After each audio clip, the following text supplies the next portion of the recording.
Welcome back to another episode of 40 Facts About the 40K Universe. I am your host, Gersh1, and you are watching One Mind Syndicate. Today we talk about potential new races or factions that GW could introduce into Warhammer 40K.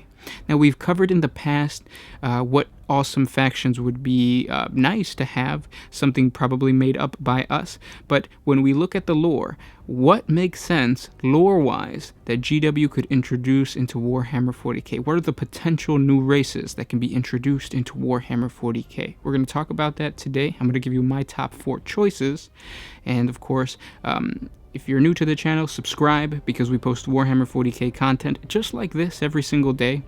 And if you have any suggestions for topics that you guys would like us to create a video about, please comment down below. And we are doing our subscriber appreciation giveaway month giveaways, so stay tuned to the end of the video for a special announcement. With that said, let's get into my top 4 choices of races that I would like to see GW introduce into Warhammer 40K.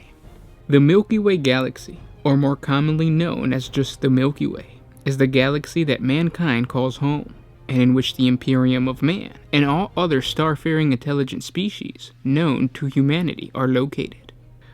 But the Imperium is spread impossibly thin across the estimated 2/3 of the entirety of the Milky Way Galaxy. The volume of space claimed in the name of the Emperor of Mankind contains hundreds of millions of stars, many host to their own planetary systems, and yet there are only an estimated million or so planetary governors occupying the thrones of the Imperium's worlds. Throughout the galaxy, there is an innumerable amount of alien species that the Imperium of Man has not yet discovered. It is in these isolated pockets where the next potential race or faction will rise and lay claim to the galaxy. In the darkness of space, mankind may encounter not a devastating Xenos threat, but rather a long-lost empire, born from the same place as the Imperium of Man, but never discovered by the Emperor during his Great Crusade. The next possible faction could be a highly advanced interstellar human civilization that has maintained or recovered much of the technology from the Dark Ages, and is now as technologically capable of waging war as any other race in the galaxy. This is something not unheard of, for many legends tell of great human empires that were disconnected from Terra during the Age of Strife, but some were found, much like the Interrex civilizations, capable of thriving across some 30 star systems and having an empire that could rival that of the Imperium. Others were discovered to be only a small fraction of what they once were, like the planet of Medusa, that was a world deemed of great importance, its depths mined for rare core strata deposits by vast, tireless robotic engines, and its riches guarded jealously from rival species by sleepless guardians. The possibility of a warp storm settling down, and out of the calming tides of space comes a great, powerful empire that has no allegiance to the Emperor, and whose soldiers are almost as strong as a space marine, but as numerous as the Imperial Guard. A faction like this would definitely turn the tide of war for many sides. In the same way that human civilizations were lost or forgotten, there were worlds ruled by man but operated by machines during the Dark Ages. These machines were known to Imperial scholars as the Men of Iron. The Men of Iron, or Iron Men, were legendary, artificially intelligent humanoid machines created by humans during the Dark Age of technology. The Men of Iron ultimately betrayed humanity and were corrupted by chaos. Humanity fought back and won the battle, but that is not to say that the Men of Iron are all gone. Many worlds across the galaxy existed during the Dark Ages, where these Men of Iron outnumbered their masters, and in some cases were capable of outsmarting them. Planets rich in resources were flooded with research automatons, and even battle automatons sent to guard these riches. The rediscovery of these worlds could awaken a whole army of Men of Iron who have betrayed their human masters and whose programming have allowed them to spread their artificial intelligence across all automatons. A new threat like this would prove devastating to the Imperium, for they have fought them before, and it has almost cost them an entire Space Marine Legion. Known as the Assault of the Tempest Galleries, the Salamander Legion fought the Men of Iron during the Unification Wars. Deep underground, The forgotten machines reacted to the Space Marine invaders as antibodies would against any invading infection in a living body. Neither plasma nor melta-weapons could breach their armor, while bolter shells rippled across them like rain. Only massive kinetic force applied at close range against the articulate joints was able to disable them. The Salamander Legion held out with a mixture of stoic resilience and suicidal fury, maintaining discipline and order despite the onslaught, while individual legionnaires hurled themselves willingly to their deaths to grapple with the killing machines so that they might be destroyed and their brothers' lives saved. Ultimately, the Salamanders succeeded in destroying the Men of Iron at the cost of about 1,000 surviving legionnaires of the 20,000-strong Legion. An organized interstellar faction of these machines would make even Gilliman and his new Marines buckle against their sheer power. The Men of Iron would be a powerful and resilient new race to bring destruction to the Milky Way Galaxy. The long-lost secrets of ancient technology stored away in their cortex and programming would tie in with many of the Adeptus Mechanicus' rebellious factions. As far as the Xenos race entering into the world of Warhammer 40k, the Rakghoul are becoming a growing threat in the Corynus Expanse, striking from the blackest reaches of the Elnic depths. The violent and cruel Rakghoul have become the byword for death and terror in the Corynus Expanse. With their continued expansion, the Rakghoul have eradicated the sentient life on dozens of planets. The creatures have even destroyed large human settlements.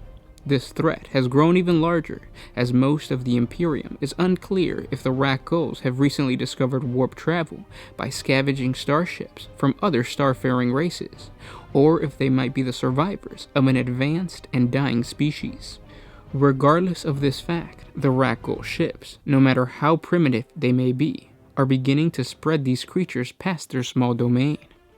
The introduction of this race into modern galaxy-wide conflict would spell trouble for the smaller planets of the Imperium. Not all new races would have to be adversaries to the Imperium. The Squad Empire could be another powerhouse in the Milky Way Galaxy that would aid in the fight against chaos. The Squats were short, stocky, and physically hardy abhumans who were adept to the heavy gravity conditions that predominated the worlds on which they first settled in, near the core of the Milky Way Galaxy. They are considered an abhuman race by the Imperium, and they once fought alongside man during the Great Crusade. The Squat species was ultimately destroyed by the invasion of a Tyranid splinter hive fleet that consumed their homeworld in the 41st millennium, though some survivors still remain. In war, the Squats favored the use of squads of motorcycles, supported by massive artillery barrages from outlandishly large super-heavy tractor vehicles, such as land trains, colossals, leviathans, and cyclops. If a Squat leader, courageous enough to rally his people, were to rise, the Squat race could once again aid the Imperium in the fight against Xenos and Chaos.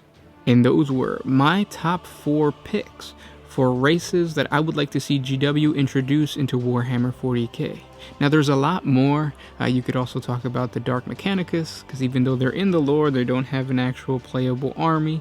There's a lot more. So you guys comment down below, let me know of what your top choices for new Warhammer 40k races would be. Even if you make one up, what type of race would that be? I know the Sound Alchemist has talked about water-based fighting forces. That would be kind of interesting. But if you guys know of any awesome race within the lore that you guys would like to have as a playable faction, even if it was just a unit, like an auxiliary of either the Imperium or the actual Tau Empire, comment down below. If you like our videos, please share this with your friends on Facebook and Twitter. The more we spread the idea that we want a new faction within Warhammer 40k, maybe we'll get one. Maybe somebody in GW will see this and say, hey, yeah, let's throw in some Men of Iron, because Men of Iron would be super badass as a playable race. I can see them as kind of a mixture between the Orcs, as in like you can convert them however you like, and at the same time the Necrons, just because it would be just like mass hordes of just machines attacking. It would be pretty badass. But again, share this with your friends on Facebook and Twitter, and now a special message. What better way to destroy the mutant, the heretic, and the Xenos than by fielding some Primaris Reavers? This is the next prize for the subscriber appreciation giveaway. We try to do a giveaway every month, and this month we are giving away some Primaris prizes. You could win this 10-man box set of the Primaris Reavers by, number one, subscribing to the channel. Hit the little bell notification icon right next to subscribe, because this is a subscriber appreciation giveaway. Number two, you have to like and comment on this specific video, and share this with your friends on Facebook and Twitter. Now, while you're doing this, please be careful. The winner is going to be announced a week from now, at the same time that we announce the winners of the starter box set, so keep an eye out for that. But be very careful. Do not spam comment, because YouTube will delete your comments and they will mark you as somebody who cannot comment on our videos anymore. So be careful with that. Also, set your YouTube channel to public, because if you are private, when we go to check that you are a subscriber and that you are liking and commenting on this specific video, it's not going to show up if your YouTube channel is not set to public. So be sure to set that to public. And you could be wherever in the world. We will ship it to anybody all over the world.